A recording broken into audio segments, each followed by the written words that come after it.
two-time world champions, Irina Moiseeva and Andrei Minenkov. They were the champions in 1975 and 1977. At this present moment, Moiseeva and Minenkov are in third place. This is a very unusual position for them to be in, which means that they'll really come out with everything that they've ever learned in the world of ice dancing, and that is a great deal. And the free dance, of course, is their forte.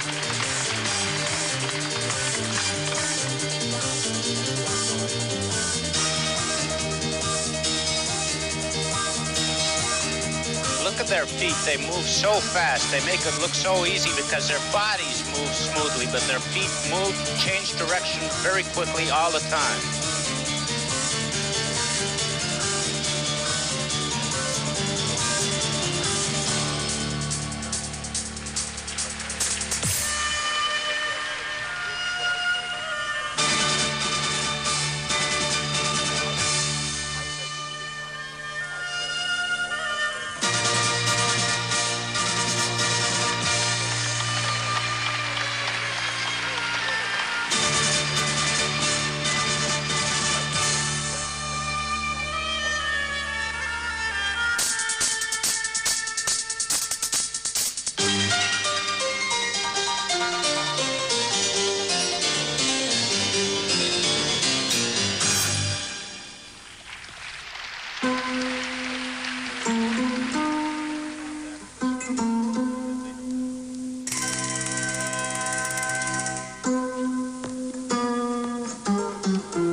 This is the 7th World Championship for Irina Moiseeva and Andrei Minenkov. They have won it twice.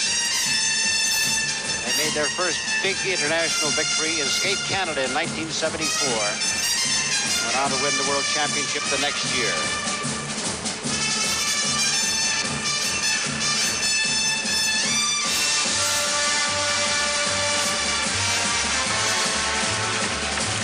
This whole section and a great deal of the first part of the program was one of those questionable rules we've been talking about. A pair is only supposed to be out of dance position to change position, and this whole section has almost been done hand in hand.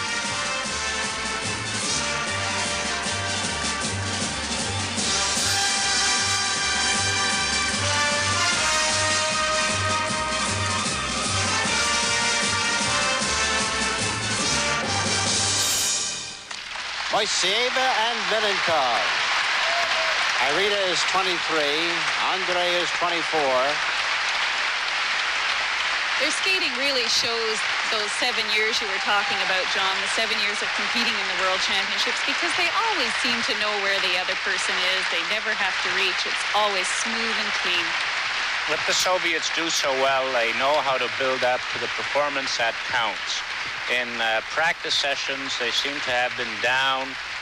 They just weren't skating up to par throughout the whole week. And yet, when they come up here and do the performance that really counts in front of the judges, they put it all together and probably skated one of their best performances of their lifetime. I'd agree, and it's very hard to understand because we certainly train our skaters that when you have your practices, you go to them completely and honestly, and you just work your heart out through the whole practice. You do all your programs and you skate it totally. 5,7 And now the first marks are already up with those first two 5.8s, a 5.7, two more 5.8s, three 5.7s, and the 5.6, and the lowest mark is from the Czechoslovakian judge. Well, perhaps, Debbie, what you were saying, perhaps we in Canada should take another look at our training system and look at the training system of the Soviets and follow in their footsteps, because certainly it's been successful for the Soviet teams, not only in ice dancing, but in the other events as well. Here. Oh, look at here, the second set of marks, and this is for artistic impression. 1, 2, 3 5.9s, a 5.8, another 5.9, a 5.6, 5.8, 5.7, and a 5.8. And you know, that means that the couple ahead of them in second place, Raguzzi and Salai from Hungary, are really going to have to move to stay in that second place. And when you see marks like that, John, it's very hard for me to understand why the ISU goes to all the trouble of making these big rules, and then it doesn't seem that the judging adheres to them. And it's very difficult to explain, not only to our dancers who try very desperately to stay within the rules, but it's very hard to explain it to myself.